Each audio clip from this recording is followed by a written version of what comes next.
ଜୟ ଜଗନ୍ନାଥ ସାଙ୍ଗମାନେ, welcome back to my channel. ଆଜି ଆମ ଡ୍ୟାନ୍ସର ପିଲାମାନଙ୍କର ଭୋଜି ଅଛି। ଏଇ ଭୋଜିରେ ବହୁତ ସାରା ମସ୍ତି ହେଇଛି। ଲାଷ୍ଟରେ ସାଗର ମହାନ୍ତି ଆସିଛନ୍ତି, ଯିଏକି ସମ୍ପୂର୍ଣ୍ଣ ଲାଷ୍ଟରେ ଆସିଛନ୍ତି। ତାପରେ ଏଇଠି ଭୋଜିରେ ରିନି ଦିଦି, ସାଗର, ଲତା, ଗାୟତ୍ରୀ, କିରଣ ଦିଦି, ରଶ୍ମି ଦିଦି, କାହ୍ନା ଭାଇ ଏବଂ ଜୁଲି ଦିଦି ସମସ୍ତେ ବହୁତ ସାରା ଆମେ ମଜା କରିଥିଲୁ। ଶେଷରେ ମୁଁ କେକ୍ ମଧ୍ୟ ନେବାକୁ ଯାଇଥିଲି। କେକ୍ଟା ଦେଖନ୍ତୁ, କେକ୍ଟା କେମିତି ହେଇଛି।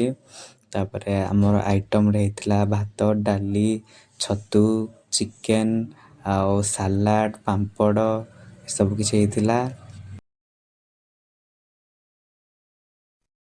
ଖାଇବାରେ ବୋଧେ ଟିକେ ମୁଁ ଭାଙ୍ଗ ମିଶାଇ ଦେଇଥିଲି।